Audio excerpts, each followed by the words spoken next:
Assalamualaikum everyone. Today we discuss the solution of assignment 1 of course code MTH 104, that is sets and logic. First of all, we will solve the question number 1. What is given in this question? Let's see. Question में हमें कहता है कि आपने order pairs लिखने हैं एक equivalence relation are में, जो किस से इक्विवेलेंस रिलेशन आर बनेगा, इस पार्टीशन पी से बनेगा। और ये पार्टीशन पी जो है वो ड्राइव हुई है इस सेट से, जिस सेट में 1 से लेके 6 तक एलिमेंट्स हैं। तो पार्टीशन हमारे पास 1, 3, 2, 4, 5, 6 है। ठीक है, इस पार्टीशन को लेंगे हम ऑर्डर पेयर्स बनाएंगे और फिर उनको इक्विवेलेंस रिलेशन आर में लिखेंगे। तो मैं सबसे पहले इन पार्टीशंस को नाम दे देती हूँ, क्योंकि हमारे पास एक कंप्लीट पार्टीशन में 3 पार्टीशंस हैं, 1, 2 और 3। तो मैंने P1 दे दिया 1, P2 दे दिया 3, second partition and third partition is 2, 4, 5 and 6। ठीक है, 3 पार्टीशंस हमने ले ली। अब इनके ऑर्डर पेयर्स निकालेंगे और फिर इनका रिलेशन आर में डाल देंगे। तो मैंने इनके रिलेशंस ले लिए, P1 क्रॉस P1 करके ऑर्डर पेयर बना लिया। इसको लिखने का दूसरा तरीका भी है हमारे पास, हम इसको ये भी लिख सकते हैं order pairs of 1, order pairs of 1, या हम P1 क्रॉस P1 करें तो ये 1, 1 आ जाएगा। इसी तरीके से ऑर्डर पेयर्स ऑफ 3 आ जाएगा। सेकेंड पार्टीशन हमारे पास 3 थी, तो हम ये भी लिख सकते हैं ऑर्डर पेयर्स ऑफ 3। तो ये आ जाएगी। P2 क्रॉस P2 भी ले सकते हैं, दैट इज 3, 3। ठीक है, अब थर्ड पार्टीशन है ऑर्डर पेयर्स ऑफ 2, 4, 5, 6 कर लें हम इसको यहाँ पे। ऑर्डर पेयर्स ऑफ, तीसरी पार्टीशन हमारे पास क्या थी, 2, 4, 5 और 6। तो हम ये भी लिख सकते हैं 2, 4, 5, 6 के ऑर्डर पेयर्स, या हम ये लिख सकते हैं P3 क्रॉस P3, जो आपको इजी लगे आप लिख सकते हैं। अब इसमें हमारे पास किस तरीके से ऑर्डर पेयर्स आएंगे, देखिए। अब 2 का रिलेशन हम सारों के साथ लेंगे, 2, 4, 2, 5, 2, 6, इस तरीके से ऑर्डर पेयर आ जाएगा। 2, 4 ऑर्डर पेयर्स ले रहे हैं ना, तो 2, 4। अब अच्छा, इसके आएंगे कितने, क्योंकि इसमें अंदर हैं 4 एलिमेंट्स, तो 4 क्रॉस 4 कर लेंगे, 16, टोटल 16 एलिमेंट्स आने चाहिए इस ऑर्डर पेयर, इनके सारों के ऑर्डर पेयर्स बन के।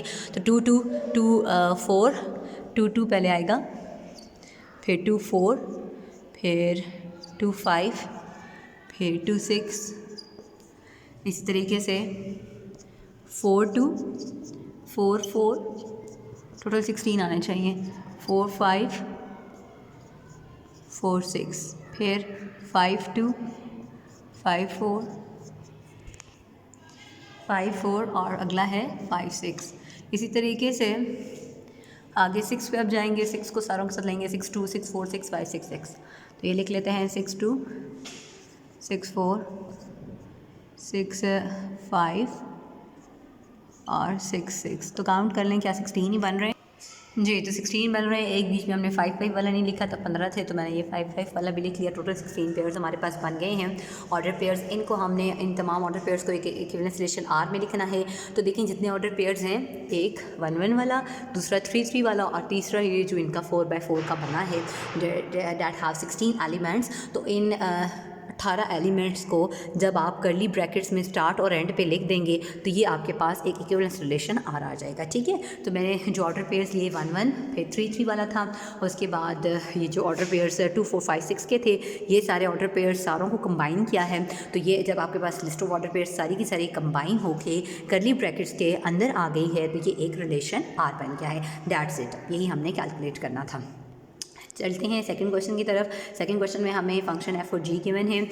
f ऑफ x हमें गिवन है square root of x plus 2, g of x given है ln of 1 minus x square. हमें composite function g of f of x निकालना है और इसी g ऑफ x की हमें डोमेन भी बतानी है। तो let's start with g of f of x। क्या करते हैं हम, इसमें सोल्यूशन पे आते हैं। g of f of x हमने निकालना है, तो इसको जो लिखने का तरीका है g ऑफ f x का, वो ये है, पहले आप g लिखें और g के अंदर f ऑफ x लिखें। इसका मतलब ये है कि जो g फंक्शन है उसके अंदर जहाँ जहाँ x है वहाँ आपने f ऑफ x लिखना है। देखें जी, g हमारे पास क्या है, g हमारे पास है ln of 1 minus x square. यहाँ जहाँ पे x है वहाँ पे क्या आ जाएगा, f ऑफ x की वैल्यू पुट कर देंगे। तो इसको हम लिख लेते हैं ln of 1 minus f of x का होल स्क्वायर। तो f ऑफ x की वैल्यू क्या है वो डाल देते हैं। f ऑफ x की वैल्यू क्या है, square root of x plus 2। तो जहाँ पे f ऑफ x है वहाँ पे आ जाएगा स्क्वायर रूट ऑफ 1 माइनस नहीं sorry square root of x plus 2 और होल स्क्वायर आ जाएगा, square is cancel with square root, तो ये आ जाएगा ln of 1 minus x minus 2। ठीक है जी। अब अब आपके पास ये आ गया ln of minus x minus 1, ये आपके पास g of f of x की वैल्यू आ गई। अब हमें डोमेन निकालनी है। डोमेन का मतलब होता है जो चीज़ आप पुट करते हैं। हमें ये पता है कि हमारे पास जो ln है, ln is always positive, ln is always greater than 0। उसके लिए मैं डोमेन पे जाने से पहले मैं ये चीज़ आपको बता देती हूँ कि जो फंक्शन की वैल्यू है ln की, it should be greater than 0। We know that ln is always positive.